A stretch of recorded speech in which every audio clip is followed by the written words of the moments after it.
ओम नमः शिवाय. श्री स्वामी समर्थ.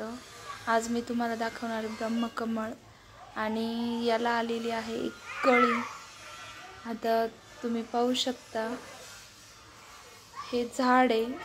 हे झाड 1 वर्षापूर्वी लावलेलं होतं, कुंडीतच लावलेलं आहे आणि त्याच्या फांद्या खूप उंच उंच गेल्यामुळे ते बांधले मी असं आणि त्याला आलेलं ही कळी. आता ही कळी फुलेल मस्त. हे ब्रह्मकमळ हे रात्रीच फुलतं, हे दिवसा फुलत नाही. विशेषतः हे कुंडीत पण येतं, त्याला असं स्पेसिफिक मोठी जागाच पाहिजे असं काही नाही, साध्या कुंडीतही येऊ शकतं. हे बघा किती सुंदर आहे दिसायला. मीही माझ्या आयुष्यात पहिल्यांदाच हे ब्रह्मकमळ बघते फूल.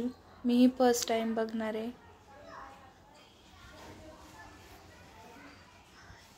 हे असं पान आहे आणि पानालाच फुलाची कळी आलेली होती आणि त्याच्यातूनच हे फूल उमलायला 21 दिवस लागतात.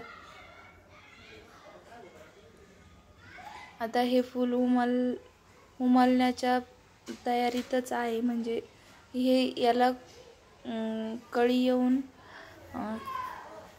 18-19 दिवस झाले असतील, 15-16 दिवस तरी नक्की झाले असतील.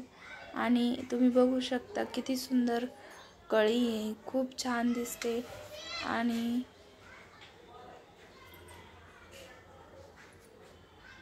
यालाही पहिल्यांदाच फूल येत आहे.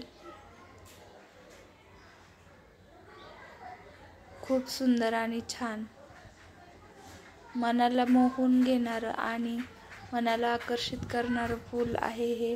याने घरात खूप पॉझिटिव्ह एनर्जी येते आणि पॉझिटिव्हिटी पसरते. खूप छान वाटत आहे. तुम्ही बघू शकता हे एका माठातच लावलेलं आहे आणि त्याच्या बाजूलाच तुळशीचं झाड आहे. माझं तुळस बी आहे, पाहू शकता. मी हे जिन्यातच ठेवलंय कारण माझ्या समोर घराच्या समोर खूप जास्त अशी जागा नाही आहे. तिथे सारखं जाणं येणं होतं, त्याच्यामुळं मला तिथं ठेवायला जागाच नसल्यामुळं मी जिन्यात ठेवलं आहे. आणि तुम्ही पाहू शकता याची एक किती वाढले, उंचही खूप झालेलं आहे. आणि हे जून महिन्याचे शेवट येतं. या कमळाच्या झाडाला वर्षातून एकदाच फुलं येतात आणि ते फूल कळी आल्यापासून उमलण्यापर्यंत 21 दिवसाचा काळ जातो त्यात. हे दिसायलाही खूप सुंदर असतं. आता हे फूल उमलेलच 1-2 दिवसात. आता त्याच्यावरही लक्ष ठेवावं लागतं आपल्याला, कारण की आपल्याला ते माहीत नसतं ना त्याचा टायमिंग, ते कधी उमलेल कधी काय, त्याच्यामुळं त्याच्यावर लक्ष ठेवावं लागतं.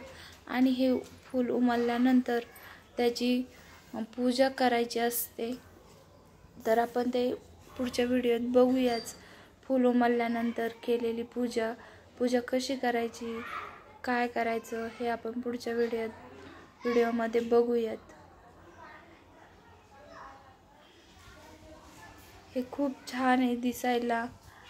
आणि असं म्हणतात ब्रह्मकमळ ज्याच्या घरात फुलतं की उमलतं त्याच्या घरात लक्ष्मी सहवास करते, लक्ष्मीचा वास राहतो, लक्ष्मी राहते त्या घरात. आनंद, भरभराट, सुख, शांती, आरोग्य या सगळ्या गोष्टींची भरभराट होते. आणि मलाही इतका आनंद झालेला आहे. मीही माझ्या पूर्ण आत्तापर्यंतच्या आयुष्यात ब्रह्मकमळ हे पहिल्यांदाच बघत आहे. मीही खूप एक्साइट आहे की हे उमलल्यानंतर कसं दिसेल, काय असेल. खूप छान आणि खूप भारी. हे फूल पाहिल्यापासून, ही कळी पाहिल्यापासून मला खूप आनंद झालेला आहे. हा आनंद मी शब्दात तुम्हाला सांगू शकत नाही. खरंच खूप छान आणि खूप मस्त. खरं तर हे फूल किंवा हे झाड मी लावलेलंच नव्हतं, हे माझ्या जावेने लावलं होतं. तिने ते तिच्या दारात ठेवलं होतं, पण तिथे त्याला फुलंच येत नव्हती.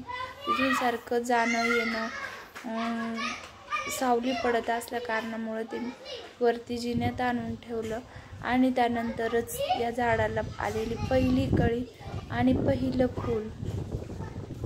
त्यामुळे या सगळ्या गोष्टींपासून पण आपल्याला लक्ष ठेवायचं आहे.